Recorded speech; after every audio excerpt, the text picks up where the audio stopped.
Assalamualaikum warahmatullahi wabarakatuh. Kembali lagi dengan gua Bang Hendra, gua Ica. Welcome back to Rumpot. Aduh, hai. Hai. Saya agak grogi, guys. Kali ini partner gua bukan Puput nih, guys. Bang Kumis. Nama gua jadi rubah dong. Kan gak enak dong. Oke, baik. Oke, Bang, malam ini kita mau bahas soal apa sih? Malam ini kita mau bahas hantu urban legend yang ada di Indonesia. Wah, seru tuh guys. Biasanya berdasarkan kisah nyata ya Bang ya? Pasti. Nah, kira-kira lu pernah nggak Bang ngalamin salah satu tentang hantu-hantu urban legend Indonesia? Pernah banget ya, waktu gua SD pernah, waktu gua kayak pernah tinggal di daerah Bogor pernah ngalamin kayak gitu. Yang notifnya tuh kayak memang mungkin itu udah legend banget di situ gitu loh. Ada ini gitu kan. Cuman kan alhamdulillahnya gue nggak pernah ditongolin. Oh gitu, lo nggak pernah? Jangan sampai sih. Tapi pengalaman sekitar lo pernah? Iya, cerita-cerita dari orang-orang sekitar pasti ada. Oh gitu. Oke. Kalau lu? Gue pernah dong, pastinya dong. Jangankan yang urban legend. Yang enggak juga udah ya? Yang biasa aja kadang suka, elah dada-dada, oncang-oncang angke kan gitu. Waduh. Udah aja ngomongin ah. Yaudah, yuk. Merinding nanti. Oke, malam ini ada berapa Bang? Kita malam ini mau ngebahas ada 4 urban legend. Oke. Kita mulai dari yang pertama. Ada Lampor.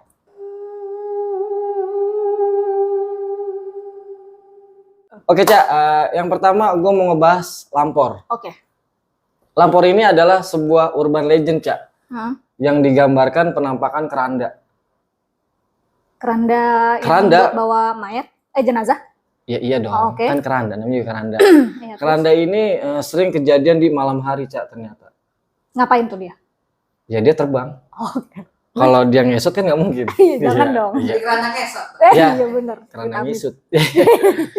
Lampor ini diketahui dapat mengambil nyawa manusia dan memasukkan manusia itu ke dalam kerandanya. Oh jadi matinya mungkin dimasukin ke situ kali. Oke.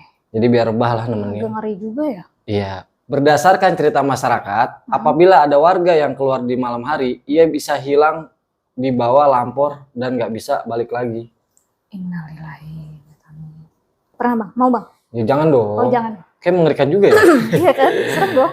Terus. Nah ada lagi nih Ca, menurut sekitar juga, kalaupun bisa kembali, warga tersebut mengalami gangguan seperti linglung. Bingung gitu ya. Jadi kayak mungkin ya kayak gue di mana nih gitu kali ya. Karena mungkin ada dunia goibnya. Aku siapa? Aku di mana gitu ya. Kamu Ica. Iya. Lanjut. Bahkan bisa kerasukan seperti kerasukan setan lah. Setannya apa nih? Ya mungkin setan Lampor. Kan Lampor bukan setan. Ya kan nggak mungkin nggak ada yang ngendarain tuh Lampor. Iya sih. Mungkin itu mediasinya. Mungkin. Kita kan nggak tahu. Oke, iya. Lanjut. Itulah sebabnya zaman dahulu masyarakat dilarang keras untuk keluar menjelang maghrib. Keluar rumah menjelang maghrib tuh zaman dulu kan emang nggak bisa ya. Iya, tapi biasanya dulu kan identiknya tuh kalau keluar maghrib diculik-culik sama wewe kayak gitu kan, sih sandekala gitu lah ya. Gue baru tahu nih kalau misalkan Lampor ada relate juga hubungannya sama itu. Ya memang kan dari dulu juga kan kalau maghrib itu kan memang orang gak boleh buat keluar ya. Iya sih. Sholat ya. Kalau ke masjid keluarnya nggak apa-apa. Sholat. Jangan yang aneh-aneh. Bahaya. Lanjut. Oke. Sementara itu Cak, ternyata ada mitos juga nih. Ada yang mengatakan bahwa Lampor itu termasuk salah satu pasukan goibnya Nyi Roro Kidul.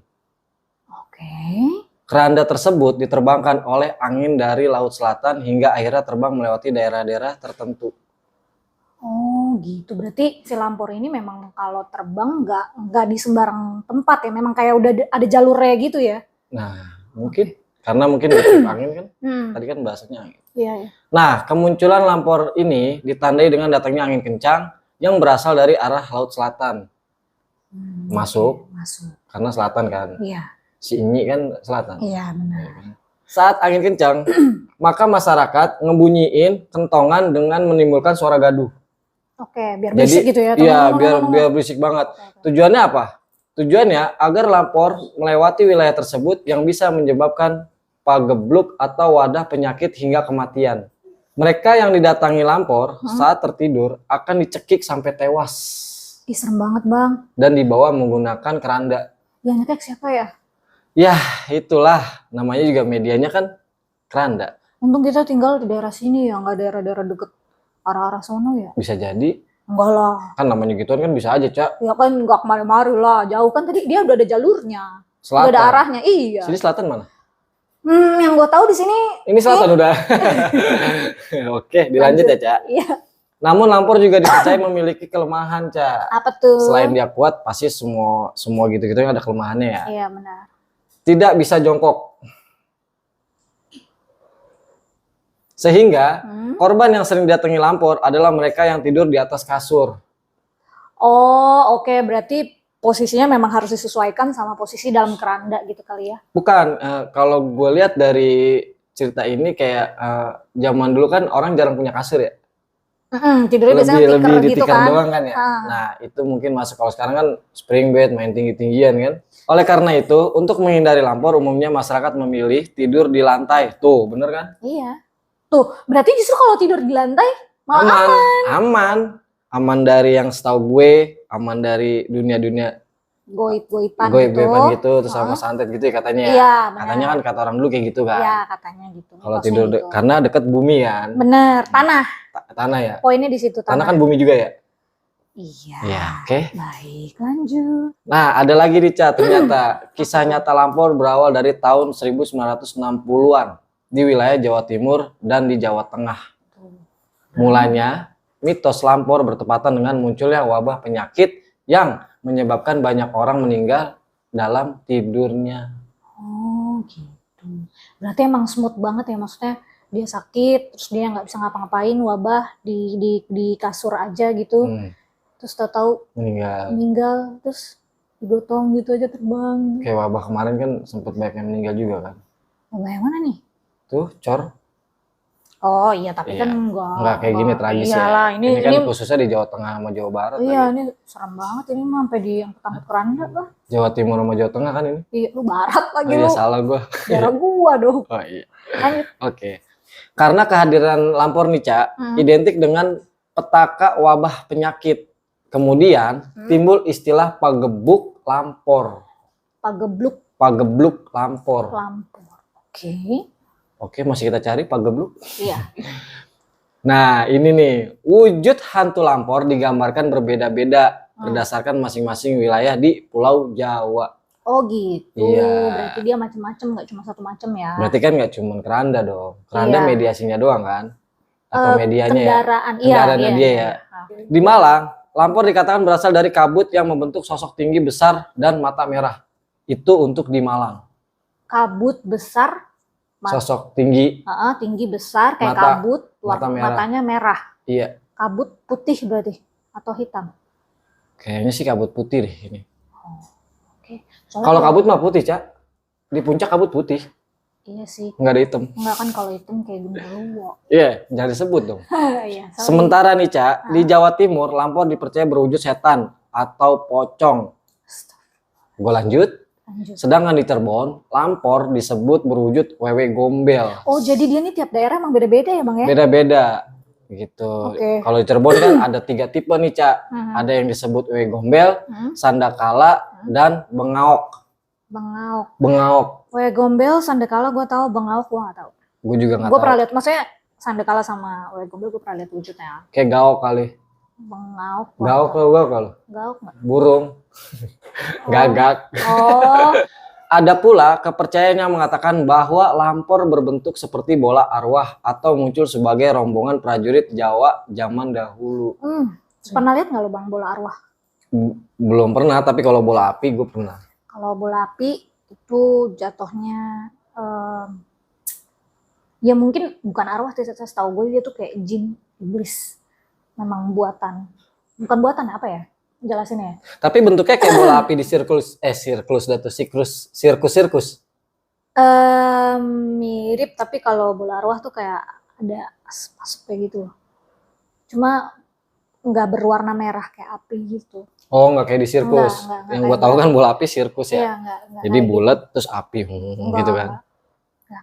Tapi dia beda. Beda. Oh. Mirip-mirip tapi enggak bukan bola api. Kok mengerikan ya, satu prema Anda. Gitu dong. Detail banget. Oke. Nah, mesti wujudnya berbeda-beda. Ada persamaan mengenai hantu lampor, yaitu selalu membawa keranda terbang. Iya, berarti emang identiknya keranda ya. Iya, jadi dari kesimpulan bentuk apapun itu lampor, ya mediasinya atau medianya dia paling keranda. Wujud nyata yang kita mungkin yang manusia lihat yaitu keranda, guys. Tapi yang bawa itu tiap daerah ternyata beda-beda. Ada genderuwo, ada itu serem lah pokoknya. Nggak usah disebutin lah. Lanjut. Oke, Cak. Nah, itu informasi dari gua untuk lampor, Cak. Nah, kira-kira lu ada lagi nggak informasi nih? Ada, guys. Abis ini kita akan moving ke hantu urban legend yang kedua, yaitu ada Kuyang.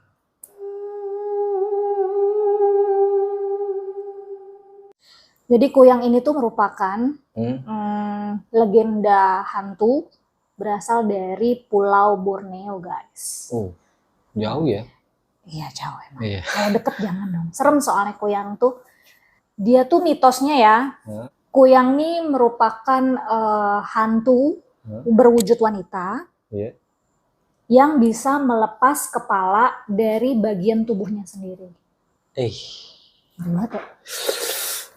Dan dia tuh terbang, guys. Dia terbang hanya dengan organ tubuh dalamnya aja. Kayak jantung, Bang. Hati, usus, sama ginjal.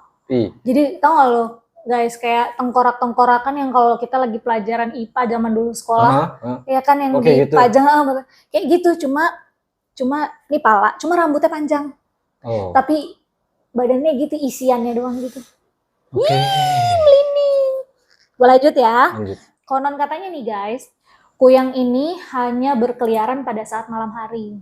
Kalau siang hari, Kuyang ini berubah jadi manusia. Lu manusia kan? Gue jadi ngeri. Who knows? Ya habis gimana ya?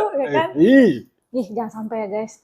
Nah, dalam pencariannya nih guys, Kuyang ini konon katanya dia nih selalu mengincar ibu-ibu yang sudah atau kayak nifas ya, habis melahirkan gitu loh Bang.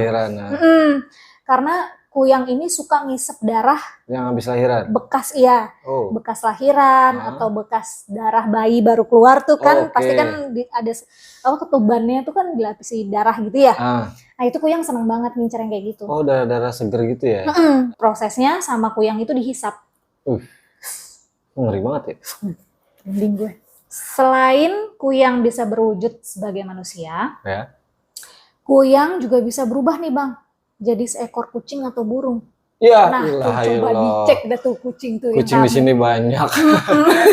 Mengerikan ternyata ya. Aduh. Well, kucing kan lucu banget ya, binatang yang ya gue termasuk cat lovers banget gitu. Jadi deg-degan juga. Ngeri. Oke. Dan sama kayak tadi Bang, si lampor, Kuyang ini juga punya kelemahan. Oh, pasti dong. Semua tuh pasti ada kelemahan. Benar banget. Dan orang Banjar ini meyakini bahwa Kuyang takut dengan bawang merah, apalagi bawang merah tunggal. Oh, penangkal berarti. Iya, bawang merah tunggal, tahu nggak yang gimana? Iya, yang atu. Iya, yang nggak bareng-bareng. Iya, yang cuma satu doang sendiri. Yang dia sendirian. Tahu gua kalau tahu. Ya Allah, kayak gua. Terus selain sama bawang merah, Kuyang ini juga takut sama sisir, pisau, pisau apa pisau sih? Pisau, sama rumput jariangau. Rumput jariangau itu rumput apa ya, Cak? Rumput jariangau itu setahu gue itu salah satu rumput yang memang asalnya dari Pulauan Borneo tersebut guys, di daerah Banjar gitu Bang. Beda kali ya sama rumput-rumput. Beda. Apalagi rumput tetangga, beda. Jangan bahas. Nanti ada kok di sini atau di sini, nanti ada. Jadi Bang, warga yang takut sama Kuyang, yang misalkan ya keluarganya baru ngelahirin, ada bayi baru lahir gitu ya, mereka biasanya mengantisipasi untuk meletakkan barang-barang yang ditakutin nih sama si Kuyang. Yang contoh tadi tuh yang kayak cermin, sisir, pisau, sama rumput itu, jariangau itu, di sekitar si ibu yang baru melahirkan sama si bayi. Gitu. Orang Banjar nih Bang, mereka punya kebiasaan atau tradisi kali ya, terbiasa untuk melindungi rumah mereka, dindingnya itu ngasih pelindung dengan tali ijuk Bang.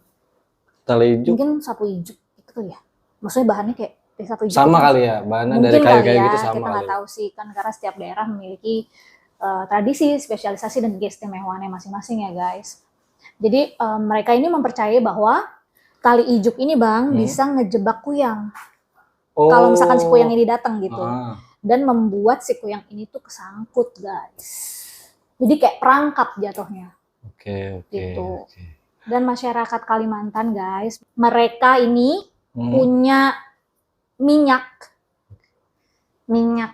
kuyang, minyak sakti, atau dalam bahasa setempat biasa disebut langa kawiyang atau minyak kawiyang.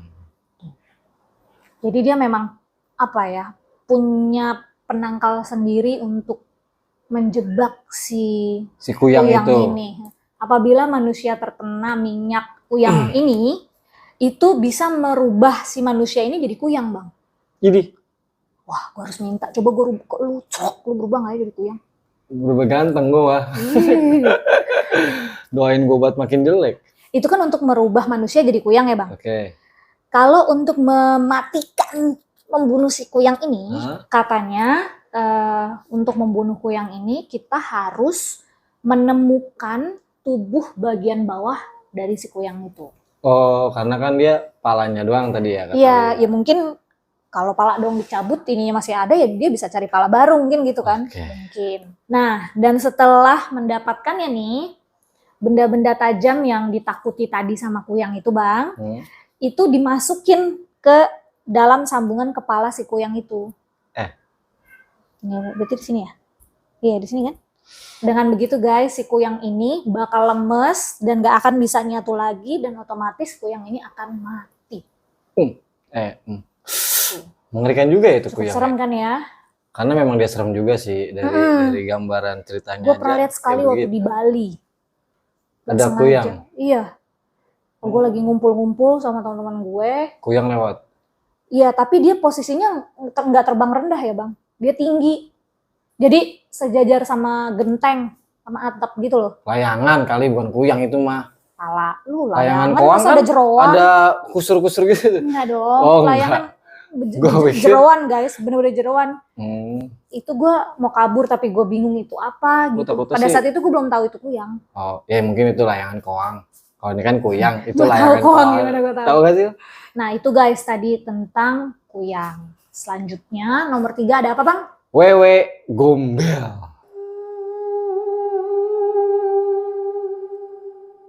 Oke Cak, kita pembahasan nomor 3. Wewe Gombel. Wewe Gombel, oke. Pasti udah pernah denger lah yang namanya wewe gombel. Banyak yang tahu. Yang katanya bentuknya anu-anuan ya kan. Apa tuh? Ya itulah, bentuknya kan katanya banyak rumor-rumor gede gitu. Emang? Gede. Emang. Paham gak deh? Semuanya gede. Iya. Oke. Gede. Gue lanjut ya Cak. Ternyata wewe gombel ini masuk ke urban legend juga nih Cak. Wewe Gombel sosok hantu yang digambarkan sebagai wanita yang mengerikan dengan rambut panjang menjuntai. Yang sangat ikonik itu adalah yang tadi gue bilang, besar, bentuk payudara yang menggelambir panjang ke lutut. Maaf ya, payudaranya jadi sampai lutut.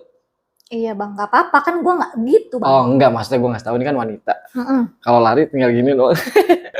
Oke.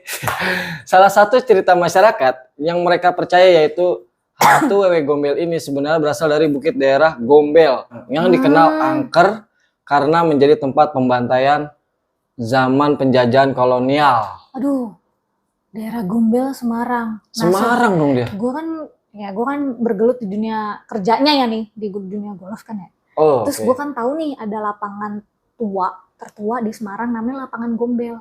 Mungkin itu kali ya. Dan itu emang. Iya udah nggak usah dilihatin. Dan itu orang merinding. Iya, dan itu emang, ya emang. Jangan dibahas. Oke, lanjut.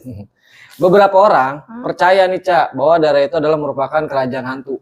Konon katanya wewe gombel suka menculik anak ketika menjelang sore atau hendak mau maghrib. Alasan itulah yang membuat banyak orang tua zaman dulu suka menyuruh anaknya untuk lekas pulang saat menjelang maghrib. Maghrib lagi Cak. Benar. Nah ternyata ada lagi nih Cak, cerita tentang wewe gombel.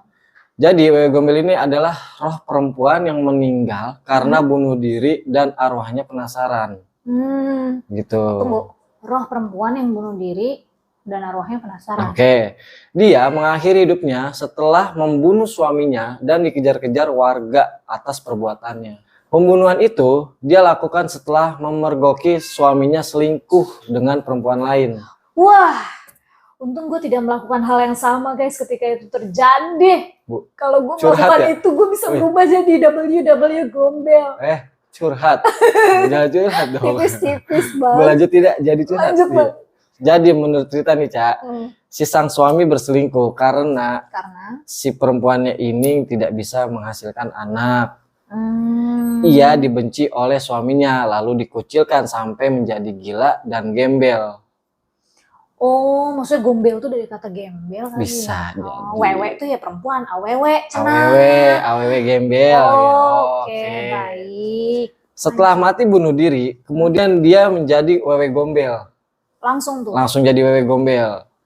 Mitos yang beredar, wewe gombel akan membawa anak-anak yang diculik ke alamnya.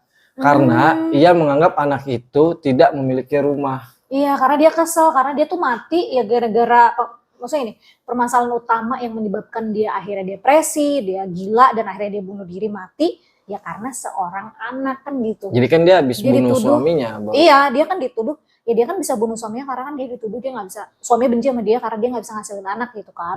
Terus selingkuh. Jadi karena berselingkuh akhirnya. Jadi dia gila guys, depresi.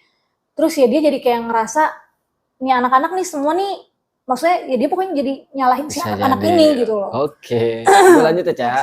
Lanjut. Nah jika ada salah satu anak yang dianggap diculik oleh wewe gombel, orang tua anak tersebut atau warga harus mengelilingi rumah.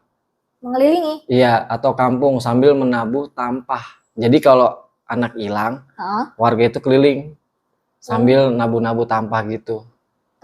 Tampah yang buat beras? Tampah, ya mau apapun itu mungkin lah tampah. Oke. Nah, terus bang? Jadi mereka pun nggak cuma keliling Cak sambil nabuh, sambil bernyanyi. Nyanyiannya itu adalah Black Black Ting, Black Black Ting. Menyebut nama anak yang hilang, muncul atau keluarlah. Jadi Black Black Ting. Black Black Ting. Bukan girl band ya. Itu dah gue mau baca itu tadi nggak jadi.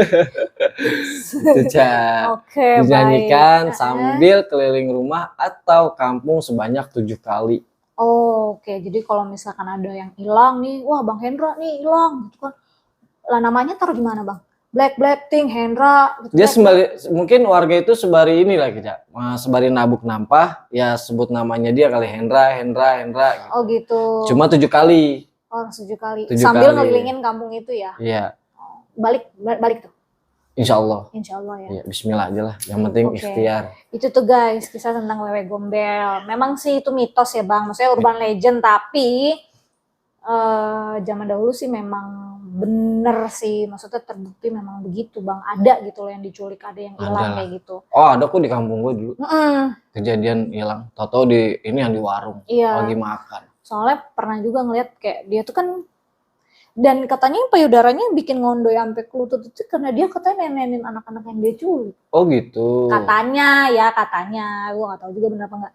Tapi gue pernah pengalaman pribadi tuh melihat ya guys, nggak sengaja wewe gombel tuh, dia kan gede ya belakangnya. Ya kagak tahu lu jangan nanya gue. Jadi gue nggak tahu Bang. Oh iya ada. Jadi tuh gede gitu guys. Belakang sininya tuh emang banyak anak-anak yang dia culik. Jadi posisinya dia kayak ngegawang gitu, kayak ngejagain gitu loh. Oh. Iya, jadi nggak tahu ya itu pasti anak-anak yang diculik lah gitu. Tapi bener maksudnya di belakang dia tuh memang di bawahnya gitu emang ada anak-anak kecil gitu. Sedetail itu ya Anda kasih tahu ya. Kan biar sahabat-sahabat rumpor nih tergambarkan buat yang awam yang nggak tahu. Gitu. Gue sih yang tahu ya wewe gombel itu doang sih besar. Udah. Fokus lu ke situ doang. Oke, sekarang kita lanjut ke urban legend hantu yang terakhir. Ada Mr. Gepeng.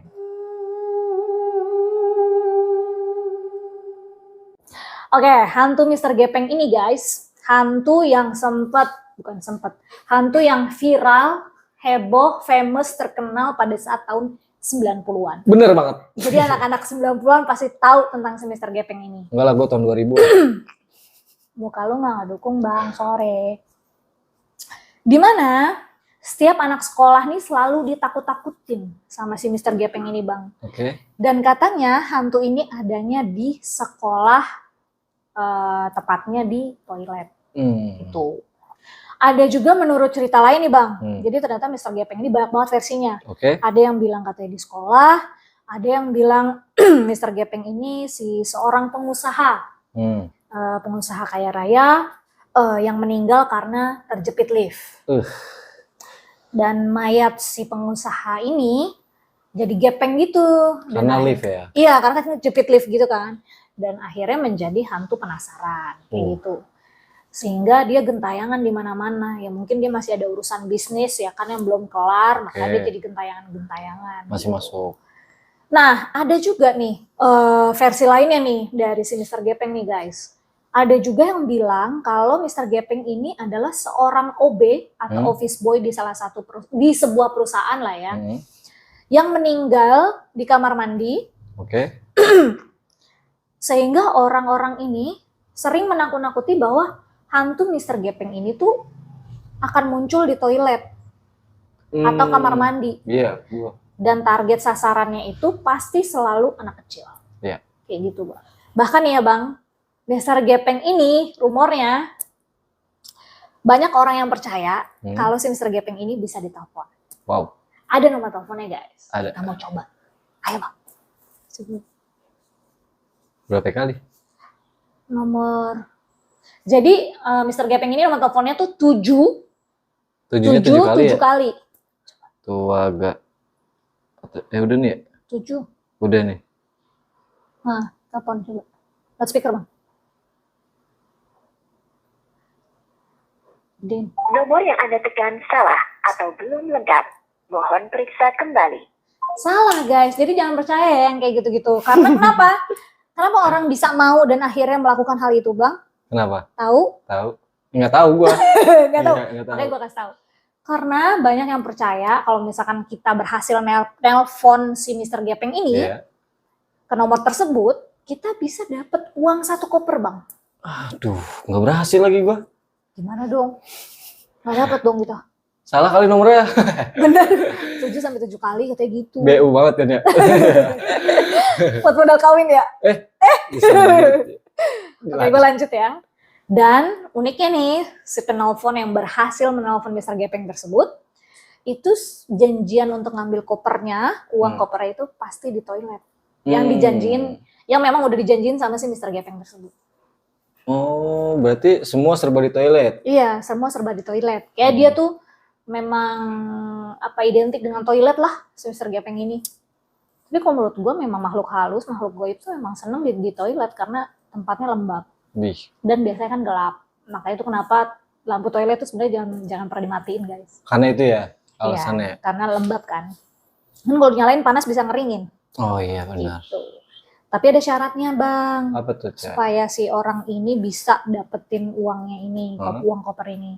Ada syaratnya, orangnya ini tuh harus melangkah maju, mundur, terus geser ke kanan, ke kiri, baru dia bisa dapetin uang yang dijanjiin sama si Mr. Gepeng. Oh, ada syarat-syaratnya juga. Iya, ada syaratnya. Udah kayak senam ya? Iya. Maju mundur kan? Maju mundur cantik. Enggak gitu dong. Itu kayak senam sajojo. Jadi itulah Bang syaratnya, harus ngelakuin itu tadi, maju mundur, geser kanan, geser kiri, baru bisa tuh. Mungkin tuh Mr. Gepeng bekas muncul jadi ini kali ya. Tuh duit. Bekas coach senam kali ya? Bisa jadi. Bisa. Karena kan maju mundur kanan kiri. Tapi agak repot loh nih Mr. Gepeng. Kenapa? Kudu ditelepon dulu mau ketemuan, harus janjian apa? Iyalah, gua aja ketemuan sama lu, teleponan dulu gitu. Iya.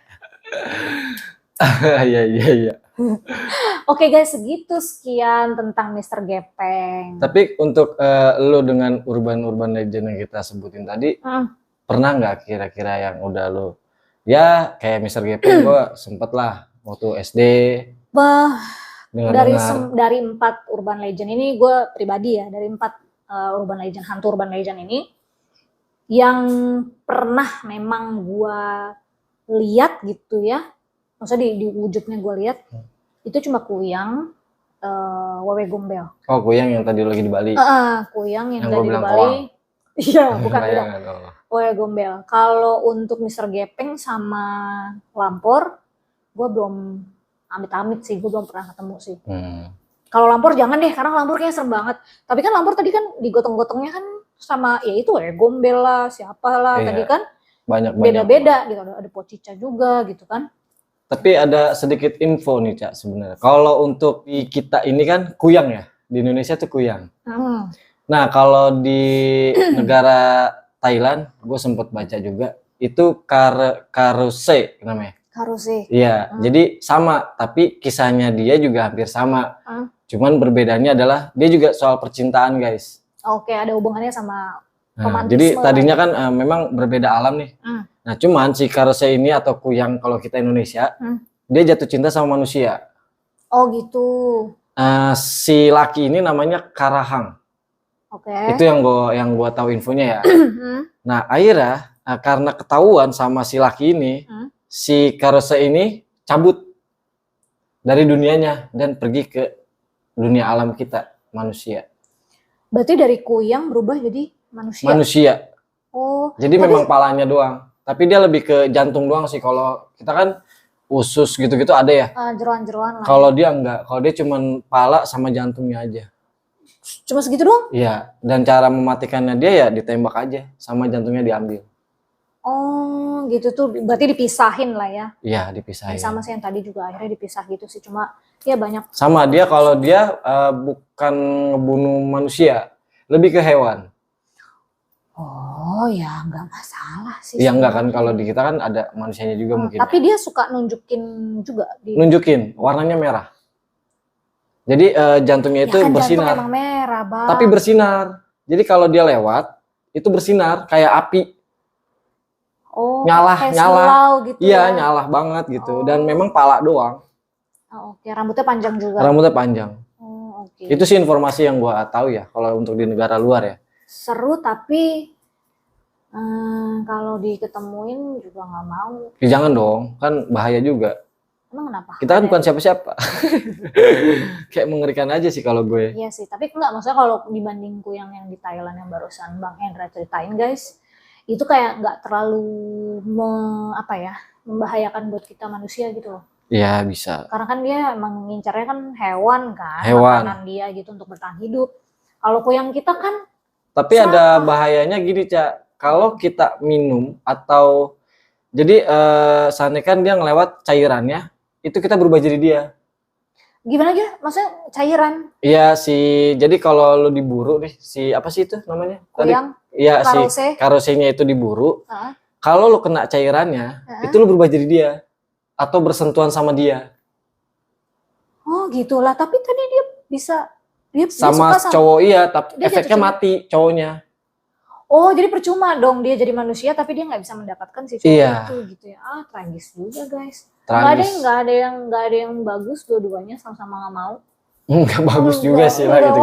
Nggak mau, kalau gitu nggak mau. Semua membahayakan sih menurut gua. Iya sih, nggak mau. Hidup normal aja lah. Oh iya bener. Aduh, Gua nggak tapi mau yang dijauhin kayak aja. gitu-gitu lah. Yaps, begitulah guys. Semoga kalian terhibur, kalian juga menikmati, ya kan, urban legend yang sudah kita bahas barusan. Sosok Walanda gitu guys. Sosok sedih juga ya. Oke guys, sekian urban legend menurut Rumpot yang udah kita sediakan Sudah ke kita kalian. rangkum. Iya. Itu Seminimalisir menurut gue mungkin. sih udah terlalu ekstrim lah ya. Karena kan memang benar-benar urban legend. Ya, sekian dari kita. Terima kasih, semoga kalian semua terhibur. Jangan lupa apa bang? Di like, Di komen, di subscribe. dan di share ke semua sosial media yang kalian punya. Oke. Sampai bertemu di episode Rumput selanjutnya. Bye-bye. Wassalamualaikum warahmatullahi wabarakatuh.